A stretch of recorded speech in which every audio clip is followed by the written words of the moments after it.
ensemble avec le professeur Maurice Kamto, l'opposition dans l'élection? Alors, je ne sais pas dans quel... je ne sais pas dans quel est le marabout, quel est le prophète. C'est son constat, c'est son appréciation. Peut-être parce que vous avez, au niveau de l'opposition, c'est vous qui portez véritablement... Est-ce que vous vous rendez compte que vous êtes en train de me poser des questions sur ce que votre grand au quartier vous a dit?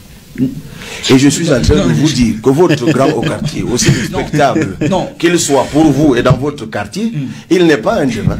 Oui. À ma connaissance. En tout cas, il n'a pas la réputation, sinon je le connaîtrais, comme un grand marabout à Bafoussam ou un grand prophète à Bafoussam, qui lit souvent l'avenir avec justesse. Oui. Parce qu'il y a des gens qui ont cette réputation. Tu vas le voir, il te dit que telle chose va se passer et ça se passe. Je ne sais pas si c'est le cas de ton grand, excuse-moi de te tutoyer, dans le quartier, mais comme tu respectes beaucoup ce grand frère, dis-lui que je t'ai répondu que je prends son propos avec le respect que je peux lui accorder, mais moi je crois que la réussite d'une coalition de l'opposition ne réside pas dans la juxtaposition des individus, mais dans la construction d'un projet commun d'abord.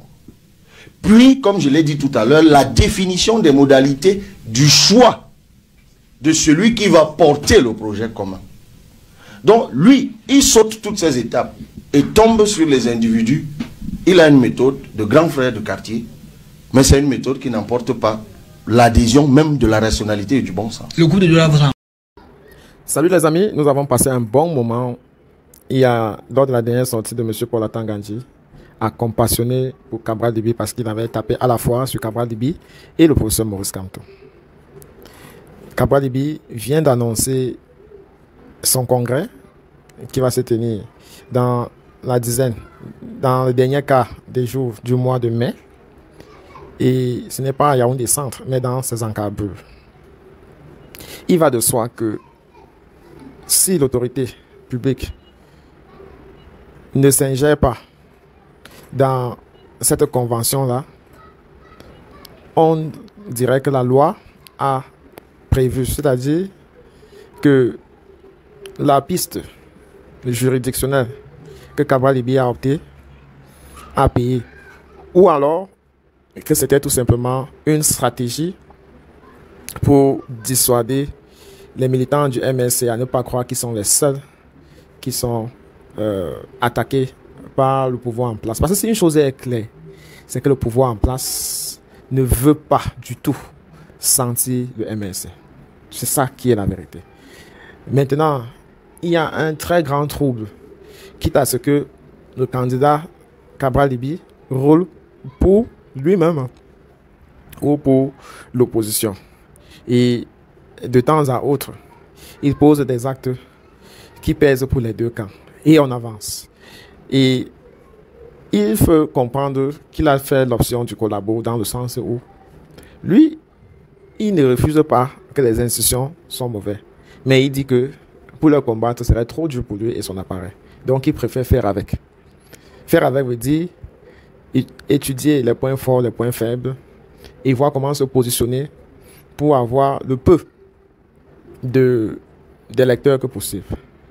Dans le cadre de la Renaissance, le mot le dit fortement, on pense que on ne peut pas faire avec. Il faut la rupture, il faut des nouveaux partenaires, il faut des nouveaux amis, il faut des nouveaux hommes. Il faut repenser la façon que les Camerounais envisagent atteindre leur développement.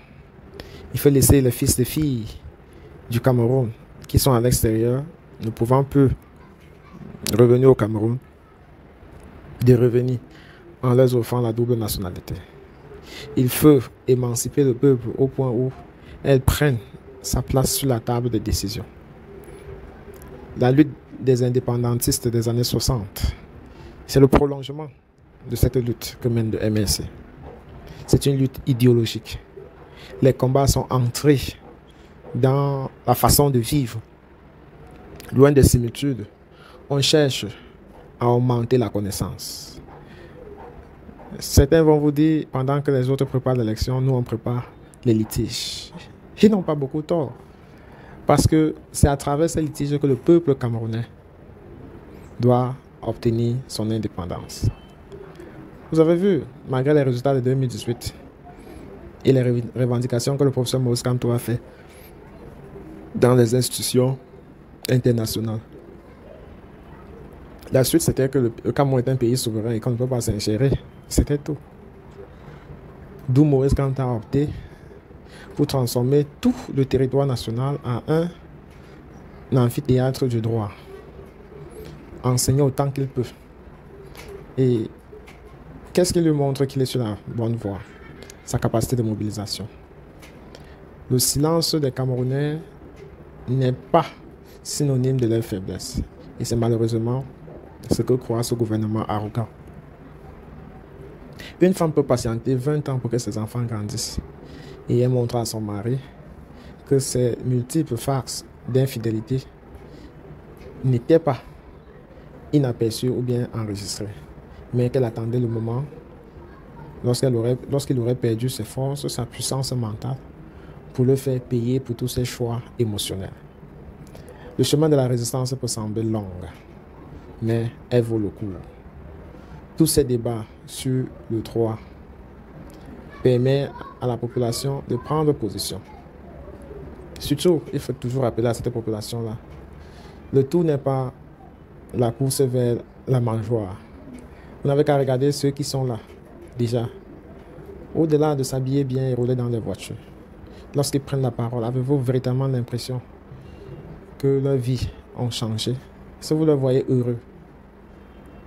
Oui, la première étape peut être ce qu'on va manger, mais il y a beaucoup plus que manger dans la vie. Et chacun devrait prendre ce qu'il fait au sérieux pour pouvoir effacer ce besoin basique-là et véritablement trouver un amour profond dans son engagement politique. Rencontré récemment, honorable. Voilà. Le groupe de Douala, Sambaka et autres, mais ils ont rendu public un communiqué qui dit ce que j'ai dit. J'adhère. Je leur ai dit, et c'est d'ailleurs ce qu'ils ont dit. On construit un projet commun et on définit les modalités de choix. Alors, honorable, deux petites questions. Allez-y. Cabral,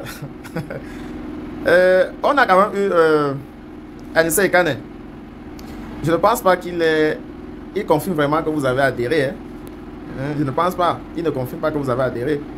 Il a plutôt dit s'il y a une seule personne qui a essayé d'être un peu plus clair dans leur vision, c'est bien Kamto.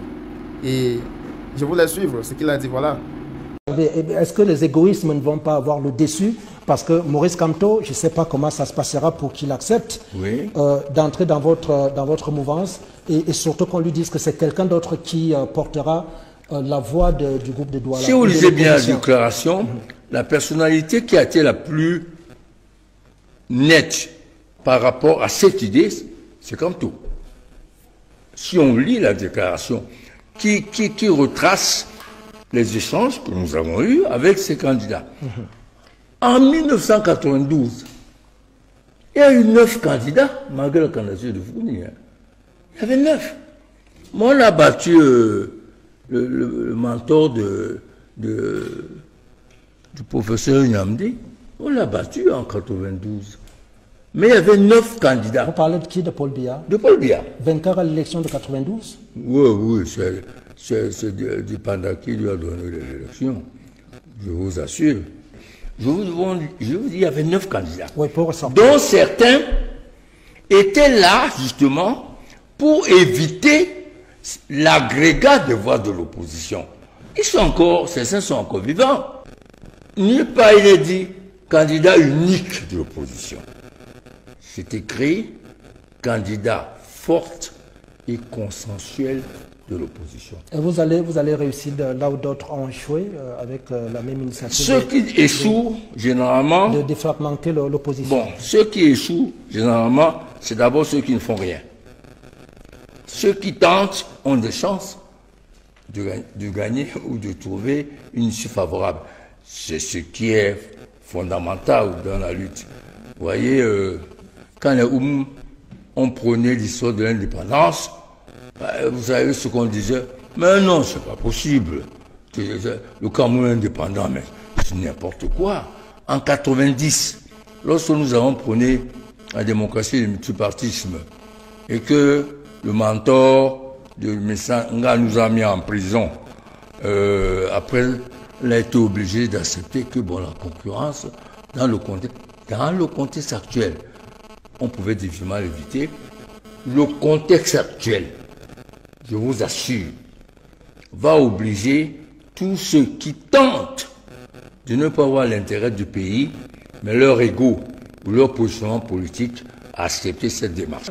Mais sauf que vous êtes limité d'abord au Cador, qui... Pourquoi? Oui. Parce que,